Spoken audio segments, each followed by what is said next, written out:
Bonjour à toutes et à tous et bienvenue sur Bref Réal. Aujourd'hui, je vais débriefer le match entre Mallorca et le Real Madrid et aussi la situation du Real Madrid.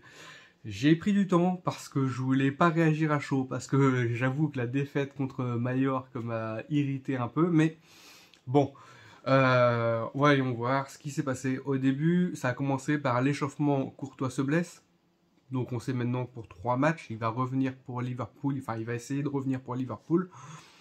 Il y a eu un centre de Mallorca à la 12e minute, une tête de Carvajal contre son camp. Le but pas de bol, la tête parfaite pour lober Lunin qui était un peu sorti. Ouais, il pouvait pas l'avoir. Euh, on a vu un carton jaune à la 44e minute de Vinicius, donc qui sera absent du prochain match parce que c'est suspension. Un penalty à la 56e minute tiré par Asensio. Ben, voilà, Asensio qui loupe face à son ancien club, son club formateur, repoussé par le gardien. Je pense que le penalty en soi, bon, tu peux louper un penalty. J'avoue que dans cette position-là et à ce moment-là du match, ça aurait fait du bien de le marquer. Bon, voilà, tout s'enchaîne pour qu'au final le match ne soit pas le bon, ne soit pas bien pour nous et on voit l'arbitre qui hache vachement le match, qui siffle pas forcément tout sur Vini, tous les accrochages et tout dont il est victime, hein, parce qu'on voit énormément de tirage de maillot, de jambes et tout. Ça hache le jeu exprès. C'est limite écœurant parce que à un moment donné ils étaient à 37 fautes. Bon, les mecs, sur un match, que les deux équipes soient à 37 fautes, dont une à 28, c'est incroyable.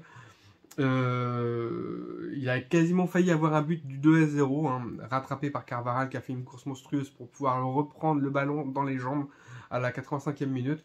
Voilà, après ça s'enchaînait avec des centres. On a été forcé de tirer de loin parce qu'on ne trouvait pas justement de solution dans la surface parce qu'ils étaient meilleurs que nous de la tête, à part sur Rudiger qui pouvait espérer avoir un ballon. On n'a pas vraiment de joueurs de tête. Et ils ont des grands joueurs, donc on pouvait centrer pour rien ou pour se faire dégager, non, ça servait à rien. On a tenté de tirer de loin avec des frappes de Kroos et tout, Asensio, Valverde, mais ça n'a pas marché, même si ça rapportait quand même un peu de danger. Et des fois, c'était des frappes un peu désespérées, hein. Mais le Real doit faire mieux que ça, parce que c'est vrai que toutes les équipes vont jouer à fond contre le Real Madrid.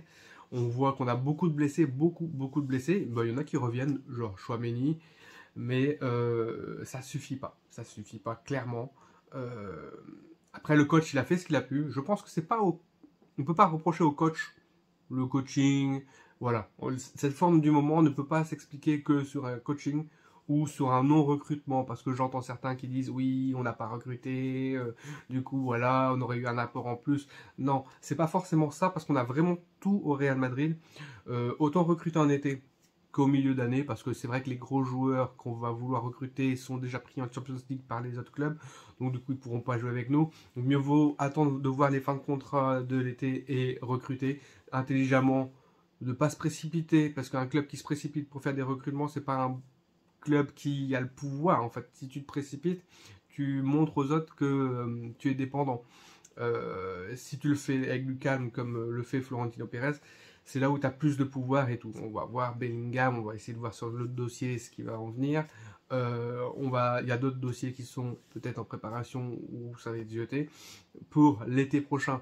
Mais là, avec l'effectif qu'on a, normalement, on doit quand même faire mieux que ça. On doit faire mieux que ça, même si j'avoue que les blessés en cascade, ça commence à faire lourd. Les blessés en cascade, l'effet de match, bon, des fois ça nous sourit, des fois ça nous sourit pas. Bah là, ça nous sourit pas. Qu'est-ce qu'on peut dire encore? Les blessés en cascade, comme on a dit. L'accumulation de matchs tous les 3 jours, bah, ça fait qu'on a toutes les compétitions qui s'enchaînent. On peut pas se battre sur tous les tableaux. Je pense que cette équipe n'est pas faite pour ça. Cette équipe va... De toute façon, avant le match, on avait 5 points de retard, grosso modo, sur le Barça en Liga. Là, on en a 8 parce que le Barça a gagné. Donc, la Liga, c'est mort. On peut le faire, mais il ne faut pas capitaliser là-dessus. Il faut bien se placer. Mais quand même, il vaut mieux mettre nos chances sur la Ligue des Champions où ça reste des matchs. Voilà. Après, derrière, on peut le faire en Ligue des Champions, mais à condition d'avoir une équipe solide et une équipe avec des blessés qui sont revenus, avec une équipe qui est en forme et qui ne s'épuise pas. Et là, on voit la Copa del Rey, on va jouer 2 classicos. Ça va être peut-être gaspiller des forces pour rien. Oui, on va dire que ces 2 classicos, ça sera... mais autant pas mettre toutes nos forces dans cette bataille-là. C'est pas cette bataille-là qu'on veut gagner. En fait, peut-être que ça va être une saison blanche cette année. Peut-être que ça va être une saison blanche.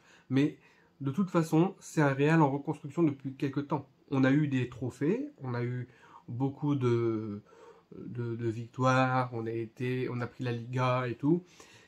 Mais on est en reconstruction. Normalement, on ne doit pas prendre la Liga en reconstruction. Regardez le Barça, ils sont en Europa League. Oui, là, ils vont prendre la Liga, voilà, mais ils vont prendre que la Liga. Ils vont peut-être prendre l'Europa League si jamais, voilà. Mais je pense pas. Je pense pas. C'est vraiment très dur pour un club en reconstruction de, voilà. Il faut refaire tourner entre les anciens, les jeunes et pouvoir justement apporter ce vent de fraîcheur. Et là, c'est en train de se faire avec les Modric, les Kroos et tout. Ils sont en train de préparer leurs successeurs. Et Tchouaméni, Camavinga, on voit Camavinga qui prend énormément d'expérience, qui fait énormément de bien. On voit un Vinicius qui fait du bien, même si en ce moment, il y a beaucoup de fautes sur lui, donc ça hache le jeu. On ne peut pas prendre en profondeur, mais il faut savoir que le Real Madrid, quand tu es à 4-4 en défense, 4 ou 5 en défense, c'est dur aussi de... Et quand tu défends bas, c'est dur aussi de pouvoir les prendre en profondeur et contre et tout.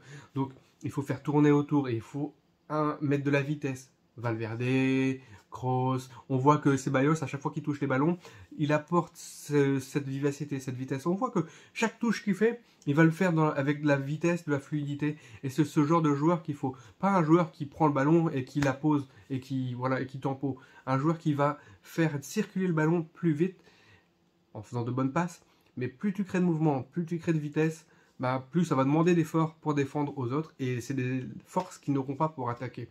Et en même temps, ça nous permet de trouver des décalages. Ça, on est en train de travailler dessus, on est en train de travailler sur l'équipe. Je pense que on voit des matchs qui ne doivent pas être perdus. Mais malheureusement, on y laisse des plumes. À force de jouer toutes les compétitions, on y laisse des plumes. Alors, ça ne fait pas plaisir, forcément. Mais... voilà, c'est le jeu. On va peut-être avoir une saison blanche. Maintenant, ça fait plaisir à personne. Moi aussi, à chaud, hier, je me suis dit, mince, qu'est-ce qu'ils ont fait? Pourquoi? Mais c'est c'est un assemblement de choses, en fait. C'est une accumulation de choses. C'est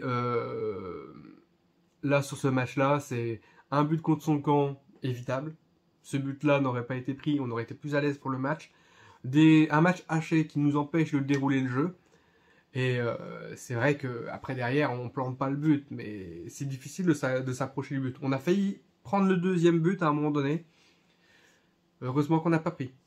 Mais voilà, le Real est en difficulté en ce moment. Le Real vit une mauvaise passe, mais qui dit mauvaise passe dit qu'il faut les soutenir. Il ne faut pas non plus partir en disant oui, moi j'aurais fait comme ci, comme ça. Ils ont fait leur choix, on peut que les soutenir. On soutient le coach, on soutient l'équipe, on soutient le président. On n'a pas fait de recrutement, oui, mais c'est pour préparer un mercato d'été qui sera plutôt sympa.